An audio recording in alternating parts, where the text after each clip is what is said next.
الحمد للہ رب العالمین والصلاة والسلام علی سید الانبیاء والمرسلین اما بعد فاعوذ باللہ من الشیطان الرجیم بسم اللہ الرحمن الرحیم الصلاة والسلام علیک یا رسول اللہ وعلی آلک واصحابک یا حبیب اللہ الصلاة والسلام علیک یا نبی اللہ وعلی آلک واصحابک یا نور اللہ نویت سنت الاعتکاف۔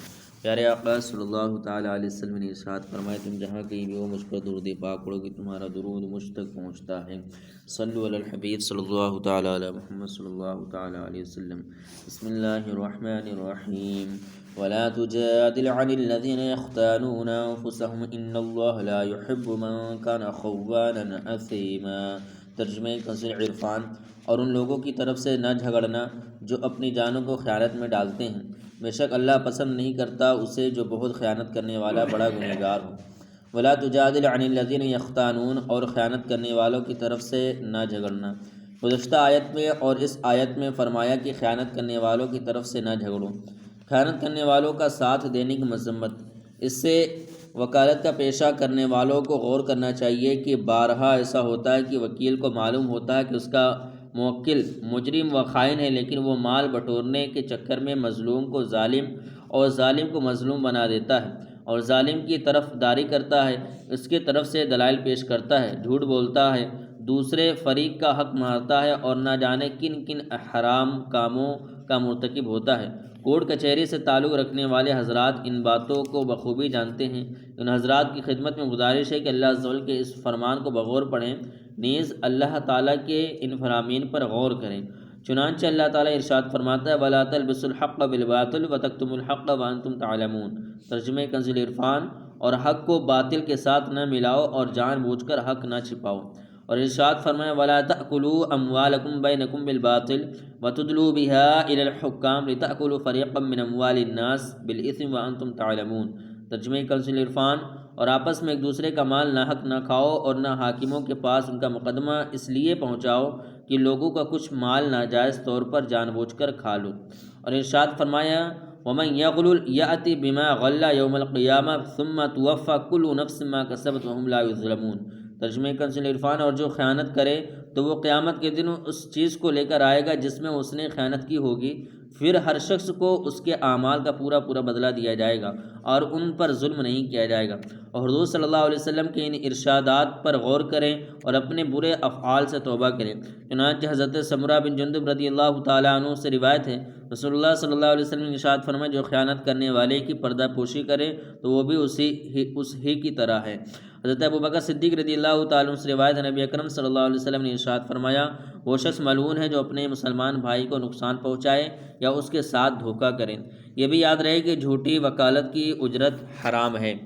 یستخفون من الناس ولا یستخفون من اللہ وهو معهم اذ یبیتون ما لا یرضی من القول وکان اللہ بما یعملون محیطا۔ ترجمہ کنز عرفان۔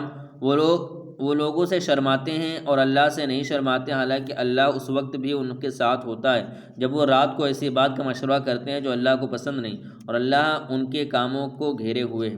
یستخفون من الناس، وہ لوگوں سے شرماتے ہیں، یعنی طعمہ اور اس کی قوم کے افراد لوگوں سے حیا کرنے کی بنا پر اور ان کی طرف سے نقصان پہنچنے کے ڈر سے ان سے تو شرماتے اور چھپتے ہیں، لیکن اللہ تعالیٰ سے نہیں شرماتے، حالانکہ وہ اس بات کا زیادہ حقدار ہے کہ اس سے حیا کی جائے اور اس کے عذاب سے ڈرا جائے، کیونکہ وہ ان کے احوال کو جانتا ہے اور اس سے ان کا کوئی عمل چھپا ہوا نہیں، حتیٰ کہ وہ ان کے اس عمل سے بھی واقف ہے جب وہ اپنے دل میں ایسی بات تجویز کرتے ہیں اور رات میں ایسی بات کا مشورہ کرتے ہیں جو اللہ تعالیٰ کو پسند نہیں، جیسے بے گناہ پر الزام لگانا، جھوٹی قسم کھانا اور جھوٹی گواہی دینا، اور اللہ تعالیٰ ان کے ظاہری و باطنی تمام اعمال کا احاطہ کیے ہوئے ہیں اور ان کا کوئی عمل اللہ تعالیٰ کے علم سے باہر نہیں۔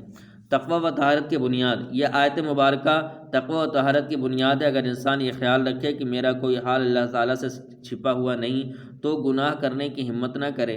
قرآن پاک میں جگہ جگہ اسی چیز کے ذریعے لوگوں کو گناہوں سے رکنے کا حکم دیا گیا ہے کہ اللہ عز و جل دیکھ رہا ہے۔ اس جملے کا اگر کوئی شخص مراقبہ کر لے اور اسے اپنے دل و دماغ میں بٹھا لے تو گناہوں کا علاج نہایت آسان ہو جائے گا۔ حضرت سہل بن عبداللہ تستری رحمۃ اللہ تعالی فرماتے ہیں میں 3 سال کی عمر کا تھا کہ رات کے وقت اٹھ کر اپنے ماموں حضرت محمد بن سواد رضا رحمۃ اللہ تعالیٰ علیہ کو نماز پڑھتے دیکھتا۔ ایک دن انہوں نے مجھ سے فرمایا کیا تو اس اللہ تعالیٰ کو یاد نہیں کرتا جس نے تجھے پیدا کیا ہے؟ میں نے پوچھا میں اسے کس طرح یاد کروں؟ آپ رحمۃ اللہ تعالیٰ نے فرمایا جب لیٹنے لگو تو 3 بار زبان کو حرکت دیے بغیر محض دل میں یہ کلمات کہو، اللہ معیہ، اللہ ناظر الیہ، اللہ شاہد، یعنی اللہ عز و جل میرے ساتھ ہے، اللہ عز و جل مجھے دیکھ رہا ہے، اللہ تعالیٰ میرا گواہ ہے۔ حضرت سہل رحمۃ اللہ تعالیٰ فرماتے ہیں میں نے چند راتیں یہ کلمات پڑھے اور پھر ان کو بتایا، انہوں نے فرمایا ہر رات 7 مرتبہ یہ کلمات پڑھو، میں نے ایسا ہی کیا اور پھر انہیں بتایا تو انہوں نے فرمایا ہر رات 11 مرتبہ یہ کلمات پڑھو۔ میں نے اسی طرح پڑھا تو مجھے اپنے دل میں اس کی لذت معلوم ہوئی۔ جب 1 سال گزر گیا تو میرے ماموں نے کہا میں نے جو کچھ تمہیں سکھایا ہے اسے یاد رکھو اور قبر میں جانے تک ہمیشہ پڑھنا، یہ تمہیں دنیا و آخرت میں نفع دے گا۔ میں نے کئی سال تک ایسا کیا تو میں نے اپنے اندر اس کا مزہ پایا۔ پھر ایک دن میرے ماموں نے فرمایا اے سہل، اللہ تعالیٰ جس شخص کے ساتھ ہو اسے دیکھتا ہو اور اس کا گواہ ہو، کیا وہ اس کی نافرمانی کرتا ہے؟ تم اپنے آپ کو گناہوں سے بچا کر رکھو۔ صلو علی الحبیب صلی اللہ تعالیٰ علی محمد صلی اللہ علیہ وسلم۔